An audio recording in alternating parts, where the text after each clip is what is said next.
Olá, sejam bem-vindos a mais uma aula de Usinagem Convencional 2 do curso de Fabricação Mecânica do campus de Hortolândia do Instituto Federal de Educação, Ciência e Tecnologia de São Paulo. Eu sou o professor Augusto e na aula de hoje a gente vai falar um pouquinho sobre as diferentes formas de realizar um fresamento. Fresamento discordante, fresamento concordante, na aula de agora focando no tipo de fresamento tangencial, tá bom? Então lembrando que a gente tinha visto na aula introdutória, na aula passada de definições, a gente tinha visto que a gente tinha dois tipos possíveis, duas formas possíveis de realizar o fresamento.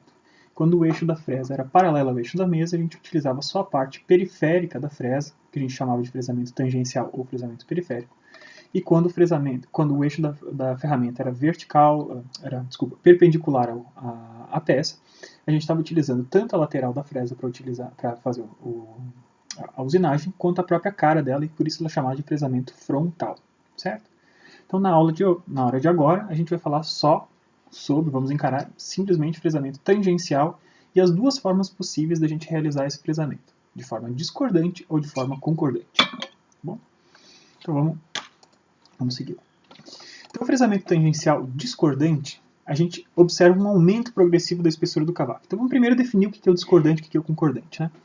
Então é o seguinte, né? A gente tem duas formas possíveis de remover material, né? Eu tenho uma peça como essa e eu quero remover material através de fresamento tangencial, ou seja, com eixo paralelo à peça.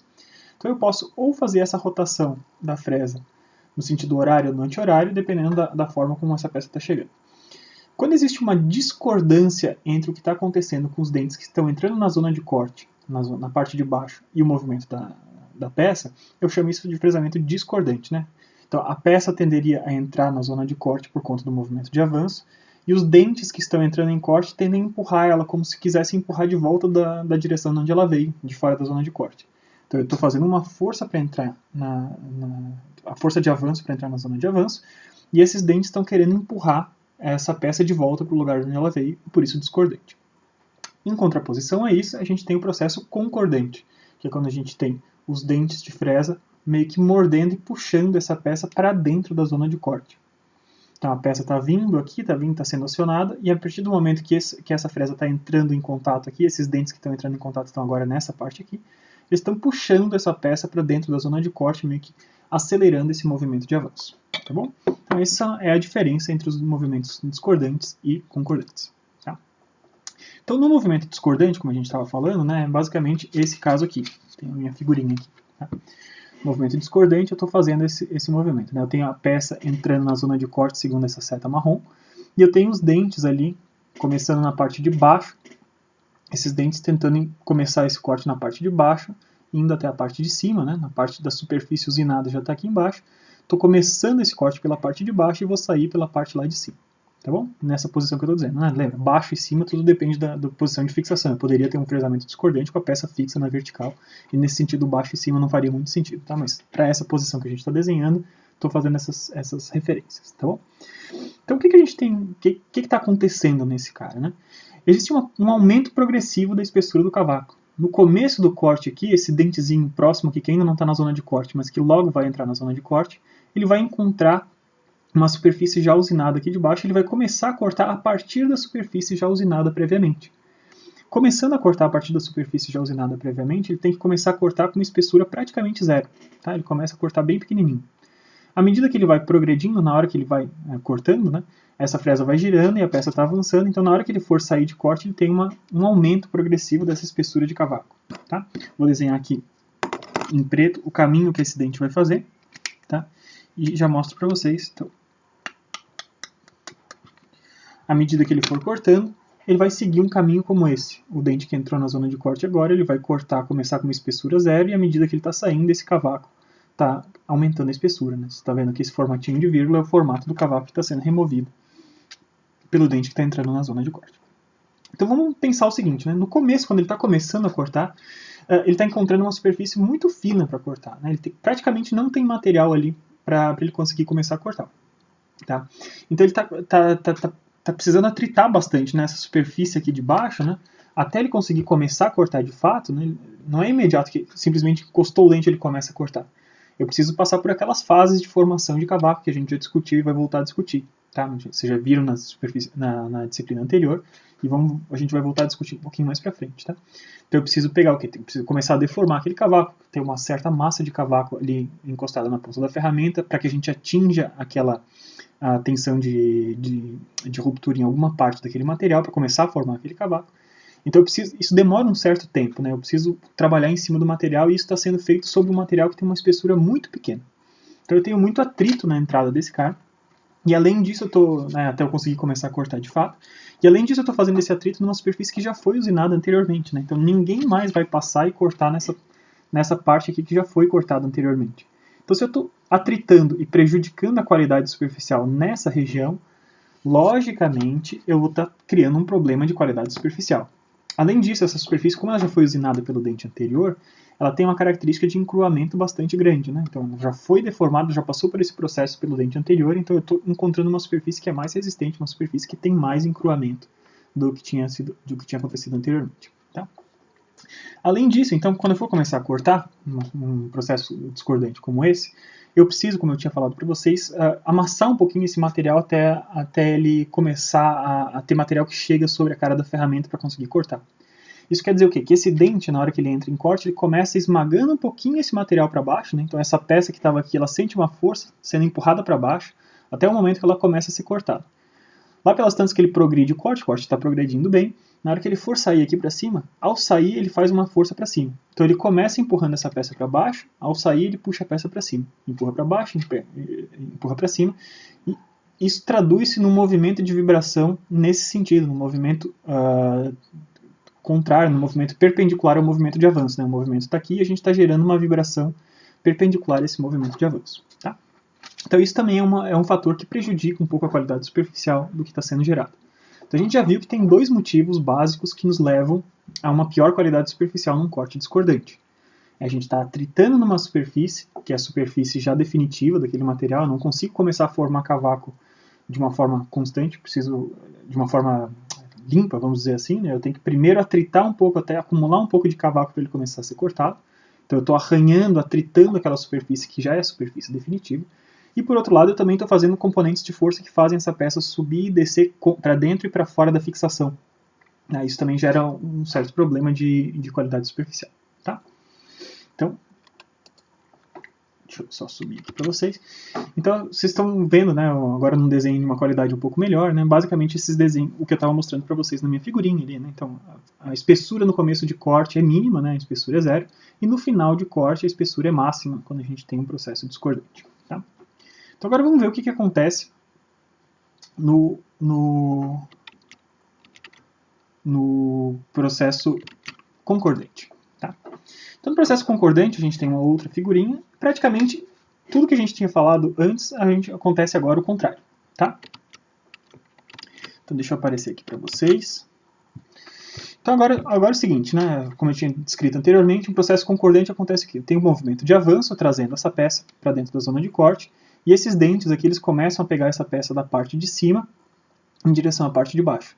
Então eu começo a usinar aqui na parte superior, na parte de material que tem que ser removida de fato, e eu saio com esses dentes de corte na zona que vai ser a superfície usinada. Certo? Então, o dente anterior já passou numa certa posição, e na hora que esse próximo dente está entrando na zona de corte aqui, ele tem uma espessura máxima de corte. Né? Eu tentei desenhar isso aqui, né? Ele está pegando esse dentão ali de material que eu tenho que remover. Então, no começo, essa espessura de corte é máxima. E no final, né, a linha tracejada é a quantidade de material que está sendo removido para aquele dente que está entrando, né, na zona de corte. E no final, a espessura é mínima, a espessura é zero. Né, a gente tem uma saída super suave de corte, porque é mais difícil você começar o corte do que acabar o corte. Tá? Então, acho que isso é bem intuitivo, né? Então dá para entender por que no processo discordante a gente tinha uma dificuldade de começar o corte até ter material que chega sobre a ferramenta para ele começar a se formar, enquanto que no processo concordante eu não tenho esse problema naquela superfície final, porque o material, na hora que eu entro em corte eu já tenho bastante material ali naquela região, na hora que aquela superfície entra em corte, eu não tenho aquele problema de atritar até começar aquele corte, e na hora que eu estou saindo, né, o corte já está se desenvolvendo e eu estou saindo na superfície final de uma forma bastante suave. Tá?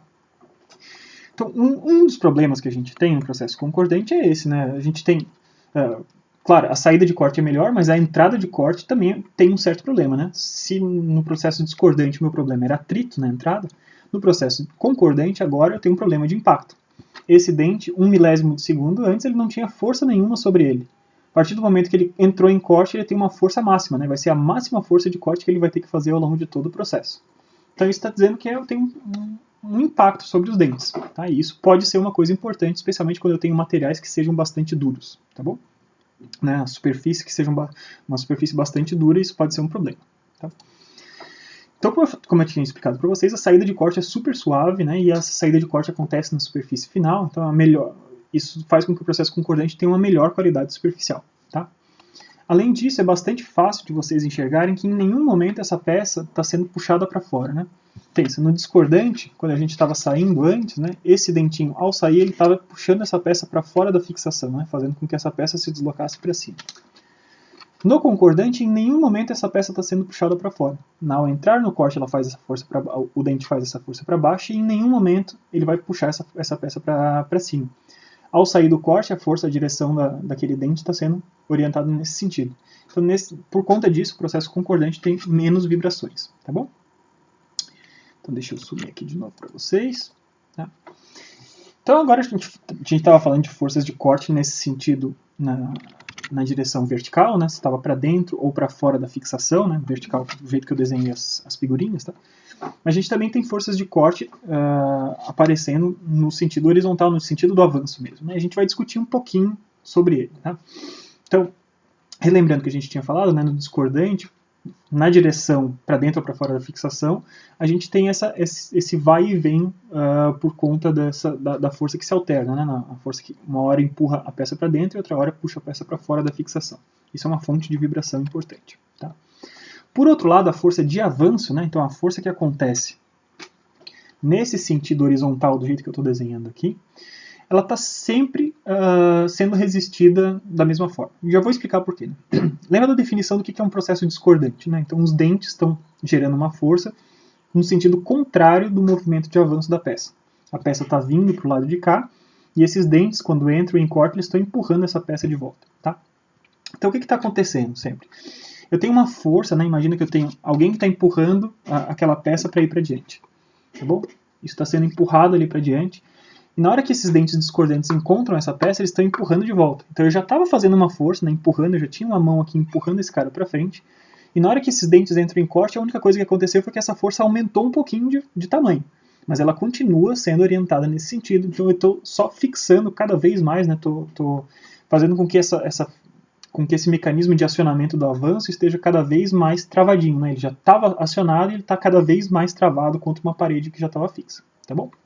Então isso pode ser uma coisa bastante interessante para a gente. Tá? Ele fica sempre firmemente acionado, o mecanismo de avanço. Por outro lado, quando eu tenho um processo concordante, né, imagina o que estava acontecendo. Eu tenho uma peça, estou empurrando ela para dentro da zona de corte e os dentes concordantes eles vão tender a morder e puxar essa peça para dentro. Né? Então imagina, eu estou empurrando essa pecinha, tem uma certa força que está sendo controlada para eu controlar esse processo de avanço, e na hora que esse dente pega, ele puxa essa peça para dentro, tá bom? Então na hora que essa força de avanço é puxada para dentro, tá? A força de corte empurrando a peça para dentro da mesa, a gente já tinha falado, isso confere mais estabilidade. Estou falando agora da força de avanço, tá? Então ali, força de avanço empurrando a peça para dentro, o dente do concordante puxa e morde essa peça para dentro, e ao morder essa peça, então, é muito possível que aconteça o quê? Eu tinha uma certa força controlada de avanço e na hora que cada dente entra em contato, ele dá uma puxadinha dessa peça para frente e eu perco um pouco o controle do processo de avanço. Tá? Isso é uma coisa que pode ser bastante perigosa, tá? Especialmente quando a gente tem máquinas que têm muitas folgas no fuso. Tá? Então, acho que vocês se lembram, né? Eu falei isso bastante em sala de aula, mas para os que não estavam presentes.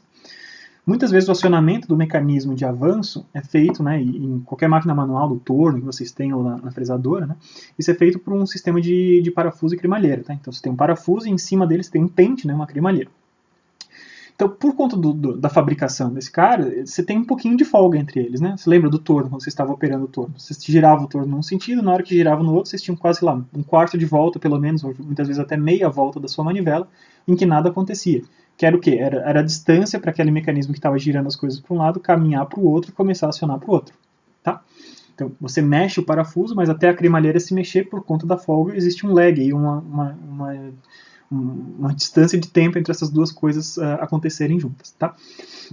Então, sempre que eu tenho folga no fuso, que é o caso nas máquinas manuais, pensa o que pode acontecer quando eu estou no concordante, né? Estou avançando com esse cara para um lado. Então, estou um parafusinho, está empurrando esse cara. Lá pelas tantas, ali em cima, o dente do processo concordante puxou essa peça para dentro, mordeu a peça para dentro, dentro da zona de contato. Na hora que ela mordeu, isso aqui que é onde está a peça, né, ela vai tender a se deslocar para frente sem controle, porque não tem ninguém segurando contra esse lado aqui. Tá? Talvez com a figurinha que vai aparecer aqui fique mais fácil. Né? Então a gente tem ali, quando eu tenho máquinas manuais, eu tenho folgas no fuso aqui. Eu tenho uma folga entre o dente do parafuso e o dente da cremalheira. Tá? O dente do parafuso está aqui, o dente da cremalheira está aqui embaixo. Tá? Então, quando o concordante está, quando o processo concordante está acontecendo, né, a gente está gerando uma força que vai fazer com que a mesa inteira se desloque contra alguma coisa que não tem resistência. Tá? Então eu posso perder, é bastante grave, bastante possível que você perca o controle de um processo de usinagem por conta disso. Tá? Deixa eu só voltar aqui. Então é muito importante vocês tomarem bastante cuidado com isso, tá bom? Deixa eu só voltar aqui, estou aparecendo para vocês normal, né? Então, vamos voltar. Então, o processo discordante, ele não tende a perder controle do avanço da mesa, tá? O avanço da mesa estava acionado, por mais que tenha folga na máquina, ele estava acionado e você está fazendo uma força contra duas superfícies que já estavam em contato, então não vai ter problema. Já o processo concordante, na hora que você está usando contra uma máquina que tenha folgas, né, uma máquina manual geralmente, sempre que você vai entrar em contato, cada dente que entra em contato, ele vai gerar uma componente de força que vai tender a descolar desse mecanismo de acionamento de avanço, e isso pode ser bastante perigoso. Você pode inclusive arrancar a peça da fixação que vocês tinham anteriormente. Tá? Então, esse é o panorama geral, né, das diferentes. Isso é uma discussão bastante clássica que tem sempre que vocês estudam frisamento. Tá? São duas formas diferentes de fazer, o processo discordante e o processo concordante. E agora a gente vai discutir, então, quando que a gente utiliza cada um deles, tá? Quando que eu utilizo o discordante? Então, lembra, o discordante é aquele que está gerando uma força contra aquele movimento, né? Está girando ao contrário no movimento de avanço, tá? Então, como eu tinha falado para vocês, quando eu tenho muita folga no fuso, quando o fuso da máquina ali que vocês têm tem muita folga, é muito arriscado vocês usarem concordante. Então, quando tem muita folga no fuso, uma máquina manual geralmente, você vai utilizar isso, o frisamento discordante, porque é uma coisa que confere mais segurança, né? Você vai ter mais controle do processo de avanço. Além disso, você vai utilizar o processo discordante quando você tem materiais que têm um endurecimento superficial, seja por conta de camadas de óxido que se formam, como é o caso do ferro fundido. Tem diversos materiais que têm essa característica, tá? Mas ferro fundido é um exemplo clássico, um material de cascadura. O miolo do ferro fundido, logo abaixo da superfície, ele é mais mole do que a parte da superfície. Tá? Então vocês lembram, o que acontece com os dentes da fresa quando a gente está no concordante? O primeiro contato desse dente é o contato contra uma superfície bastante dura e uma espessura máxima de cavaco. Né? Então ele começa com a espessura máxima de cavaco. Então o problema de impacto pode gerar quebra de dentes de uma fresa quando você está usando um material de cascadura. Tá? Então quando o material tem essa característica de cascadura, você vai tender a utilizar o processo discordante, cortando com uma superfície, com o começo de corte com uma espessura menor, né? E daí na saída de corte você vai ter uma redução brusca da força de corte na hora que aquele dente sai, né? A espessura máxima lá no final de corte, né? Comecei com a vírgulazinha na parte de baixo, acabei na parte de cima, aquela redução brusca não vai ter problemas de quebra, né? Porque essa variação está indo no sentido de aliviar a cara da ferramenta e não ao contrário, quando a ferramenta no concordante, por exemplo, ela está com 0 de força e imediatamente com o máximo de força. Tá? Então materiais de cascadura são bastante recomendados utilizar frisamento discordante por conta disso. A gente evita esse impacto e evita problemas de quebra de ferramenta. Tá? Além disso, a gente pode usar frisamento discordante quando a peça é muito fina ou quando tiver fixação fraca. Tá? Então é mais seguro você utilizar isso, esse processo de frisamento, por conta daquelas questões de força de avanço que a gente tinha visto, né? A gente tem menos possibilidade de arrancar uma peça que seja muito fina ou com fixação fraca do seu dispositivo de fixação, seja ele uma morsa, um grampo, se a gente estiver utilizando o discordante. Tá? Então, uma máquina manual, né, a gente vai tender a utilizar os processos, o frisamento discordante quando a gente está falando em passe de desbaste. Tá? Então, por que desbaste? Lembra que desbaste, o meu objetivo é remover mais material mais rápido possível. Mas não necessariamente, a gente sempre tem aquela troca, né? Eu removo mais material, mas deixo uma pior qualidade superficial. Tá? Então, um passe de desbaste, eu quero remover muito material, eu quero menos risco para fazer esse processo de remoção. Então, quando eu estou numa máquina manual usando um passe de desbaste, eu removo o problema do risco de controle do avanço. E embora eu tenha feito isso, eu tenho pior qualidade superficial. Tá? Então, deixo para o desbaste para utilizar o discordante. Concordante, o que a gente vai utilizar? A gente vai utilizar basicamente nos outros casos. Tá? Então, quando eu tenho uma máquina que tenha pouca folga, eu vou tender a utilizar o processo concordante. Por quê? Porque ele é um processo que deixa uma melhor qualidade superficial. A peça final, se você dá, depois de passar um passe discordante ou um passe concordante, você observa a qualidade superficial que ficou na peça. A qualidade superficial do processo concordante é melhor por conta daquilo tudo que a gente viu. Né? A gente não tem o começo de corte pela superfície já usinada, a gente tem diversas coisas diferentes. Tá? Então, quando a máquina tem pouca folga, então eu não tenho esse risco para o operador ou para a segurança de todo mundo ali, dessa peça se descolar, né, de eu perder o controle do avanço, quando não existe esse risco, quando eu tenho pouca folga ou nenhuma folga, eu vou utilizar o processo concordante, porque eu tenho menos problemas com qualidade superficial. Tá? Então, quando que existe esse caso? Né? Quando que são máquinas com pouca folga? Então, máquinas que tenham melhor qualidade de construção, claro, né? Quanto melhor qualidade de construção, menores são as folgas, mas também máquinas que têm um processo de acionamento que seja um pouco diferente. Né? Quando não é um parafuso cremalheira que a gente pode ter máquinas que não tenham folga nenhuma. Isso é o caso no CNC. Tá? No CNC a gente tem um sistema de esferas recirculantes como esse.